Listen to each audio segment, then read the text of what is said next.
ignore the fact that my hair is pinned back. I forgot to start recording this. What I'm doing right now is I am sanding a shoulder bell. I haven't done any pre-sanding to this. I've just got 80 grit on my mouse sander.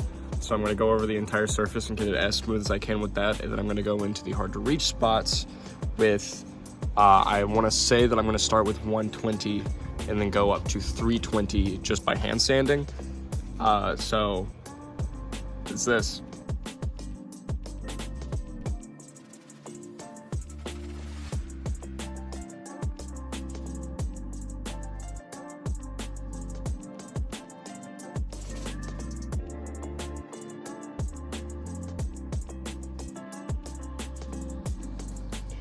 One thing to note while you're using the mouse sander is you don't want to linger in one spot for too long.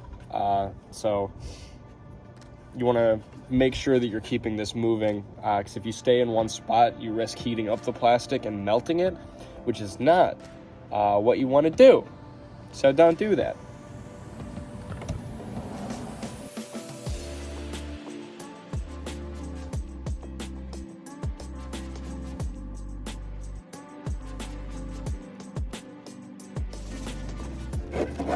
Something that I like to do in between sanding sessions, I guess, is just take a paintbrush and go across the whole surface to get any of that extra dust off.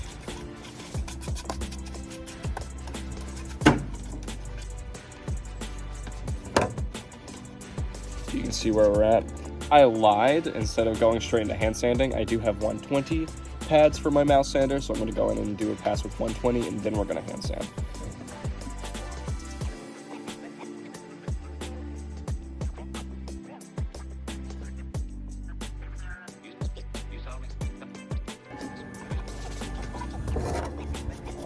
Right.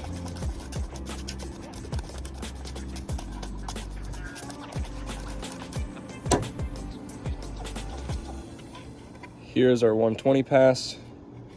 You can see right there, I took one of the layers of plastic off. When we go in with our Bondo, that's going to cover that up. So that's not a huge deal. That is my fault. You have to be careful with the way that you bend your sander around certain edges, because the way that the 3D printing works is it's a bunch of layers, essentially. So you can kind of see in there, all that happened is that I hit this at the wrong angle and it delaminated slightly. But like I said, that's not going to end up being a huge deal. This is the surface finish we have with the 180 on my mouse sander, or the 120 on my mouse sander. And then I'm going to go in, since I already did the 120, I'll go in with 180 with the sandpaper, and then I'm going to go from 220 to 320.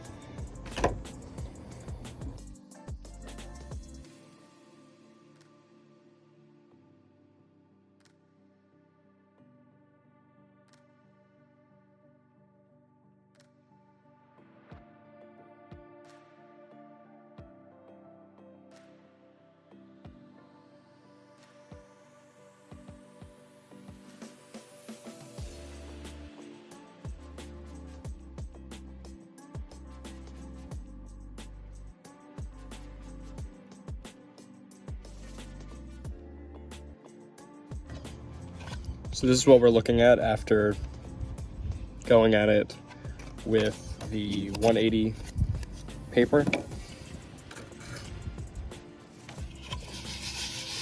It's now smooth to the touch. You can't really detect any of the print lines anymore with your fingers. Unfortunately, still not good enough. It'll come through in the paint, so we're gonna keep going.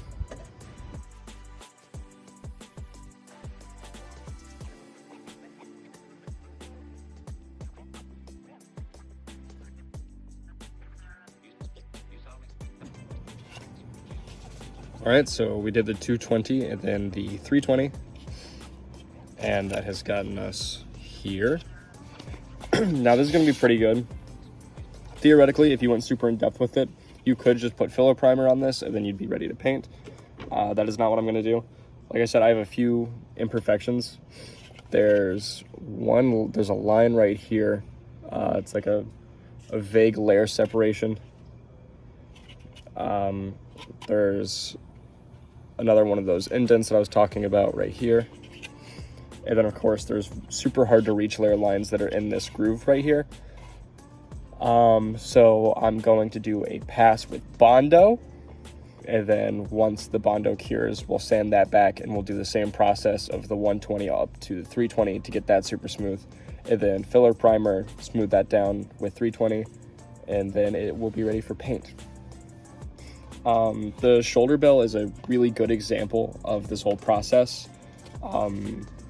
You know, because you have your helmets, you have your chest plates, the van braces, gauntlets, stuff like that, which is super intricate. I think that this is a very simple kind of canvas to show off the method of sanding, especially when you have something like this in here that's harder to get to, because that will help us to see how the Bondo process works. So besides the obvious reason for being outside while I'm sanding, another reason I'm outside is because Bondo is super toxic. Ideally, I would have a respirator on while I'm doing this. I don't. So do as I say, not as I do. Ideally, you should use a respirator. Also, don't get this on your skin. That's why I've got a glove on. I thought I'd show you like an up close of what's going on. I just squeezed the tube out to get a little bit onto my finger. And I'm going to move my finger across the surface like this. Kind of build that up.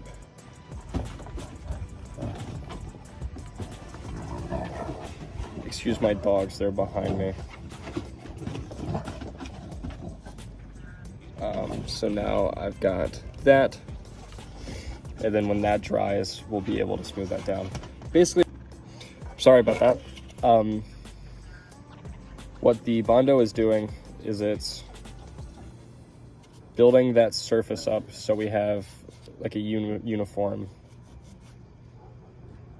level. If you really don't want to get super in depth with your sanding, you can use a whole lot more Bondo. You're gonna have to sand that down anyway. And there's nothing wrong with that. But overall, it helps a lot if the piece you're working on is smooth before you go in and do this.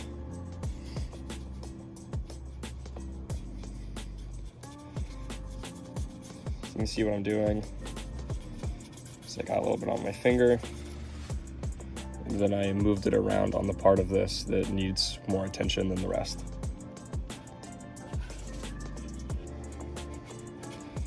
You can see as it dries, it gets lighter. I'm not using the name brand Bondo. I got this from an auto body shop. You're just looking for glazing and spot putty. So any brand of that should work fine.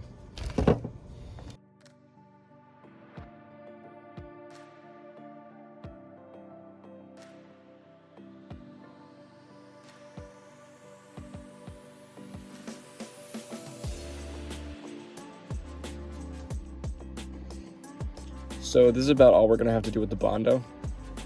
You can see I went in and I filled that channel, and I went around on the back edges, because any part of this that might be seen, it's better if that's smoother. So when this is dried, we'll sand it down. All right, so I waited about 20 minutes, and this has gone from that like darker red color to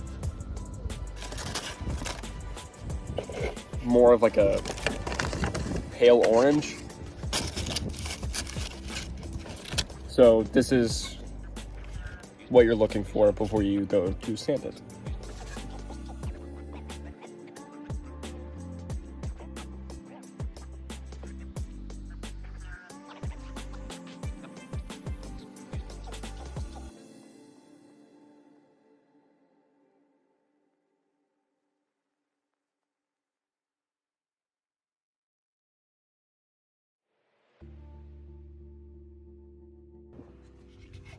All right, so we did our Bondo pass and we got that all sanded up.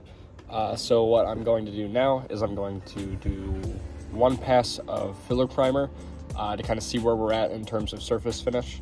And depending on how that filler primer layer turns out, we will either continue to sand and then filler prime and then sand and filler prime, or if the surface finish is already where we want it, we can do our matte black coat to prep it for paint. All right, we are at the paint stump. I have 2-in-1 filler and sander. They're sandable, but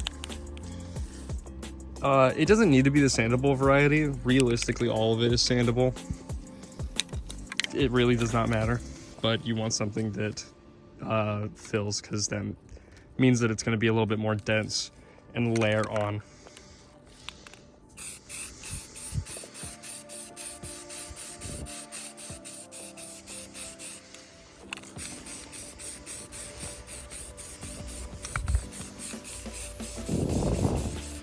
You don't really need to worry about drips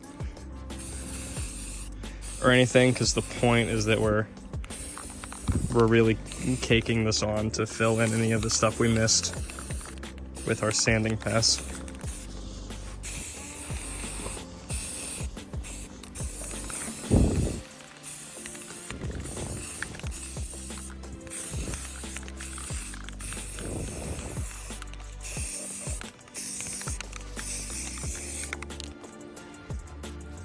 There we go.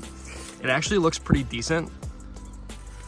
So I think that I will sand this down with the 320, and then I'll do one more coat of this super thin, and then we'll matte coat it. All right, it's the next day. I've let my filler primer coat cure. You can see it's pretty smooth as it is, but we're gonna go over some of the high spots with 320 to get that surface finish completely smooth. And then when this is done, we're going to do one more coat of filler primer, this time like a lot lighter. And then when that's done, we'll do like a super light sanding pass on that, and then we can move over to the matte black finish.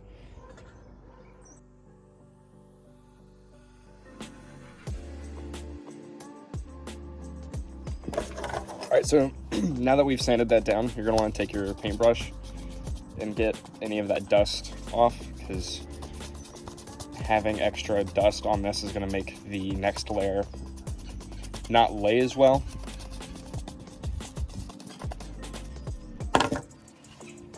So now that we've gotten that off, you can see where we're at. It's looking pretty good. All right, we're back at the sanding stump. I have a pine cone sitting under this to support it, so I can get to these under edges where it was laying down, face down the first time.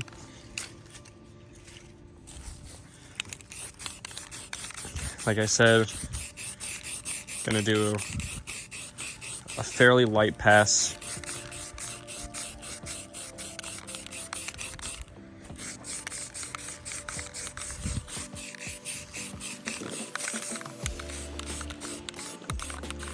Make sure we're getting the back and those under edges that we couldn't reach the first time.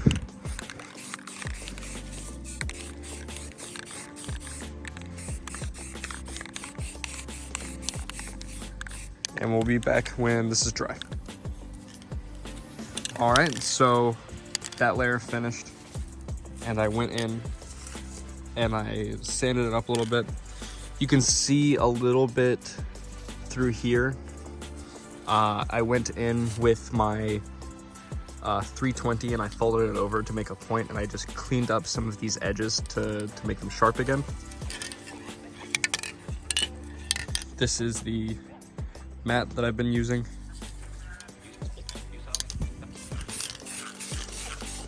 And this is one of those things you kind of want to stand a little bit back and just do super light passes.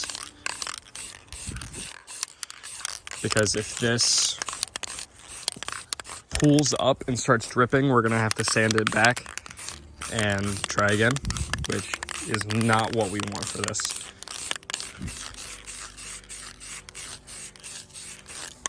You see I'm not holding down and just going over it like that. I'm pressing down here, coming over here, and releasing here. So you don't want to start or stop on the part, or you'll build it up too much, and that'll make it start to pool and drip.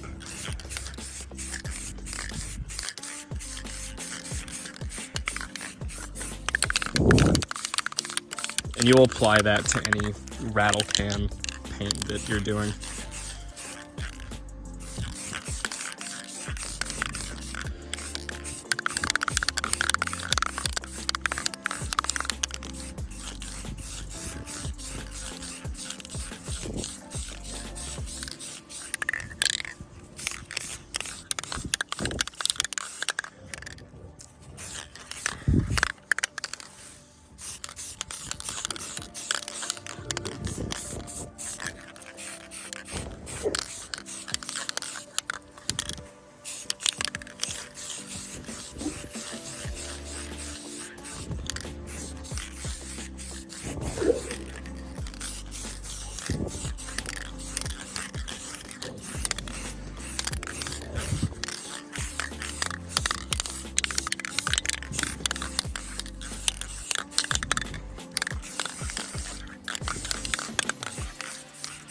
All right, and we'll let this dry and we'll come back to check it out. All right, so this is what we're looking at with the finished product. This is our matte black, and this will set you up to do your chrome if you're airbrushing or if you've got rattle can. What we're looking for is that mirrored finish there. To put it into context, the same techniques that we used for that could be used for any of this. I've got my other shoulder, both of my gauntlets, the chest plate, the chest diamond is being resin printed, and the helmet. I used the exact same techniques the entire way through. So everything that I've shown you for this, you can do for all of this. So I really hope that this was helpful. I wanted to make something to help beginners get into this, because I don't do anything crazy to get to this. It's just a whole lot of sanding. So this is where we're at. So here's one last look at our finished piece. This is ready for your metallic paints now. So in conclusion, what I've done here is from raw print, I go in with 80 grit on my mouse sander, and then I went to 120 grit on the mouse sander, and then I did all of the detailed sanding with 120, 180, 220, and then 320. And then I did a Bondo pass to get anything that our sanding couldn't grab. And then you sand that back. I did that with 120 all the way up to 320 just to make sure that it was as smooth as everything else. And then from there, you do your filler primer, sand with 320, and then you repeat that process however many times it takes before it's completely smooth. Then on your last pass of the 320 on the filler primer, you can move to your matte black. So anyway, I am Mongrel Props. This is how to finish a 3D print. Thank you so much for watching. I hope to do more of these in the future, just to get all of the information that I've obtained out there to everyone else that can use it. So thank you guys so much.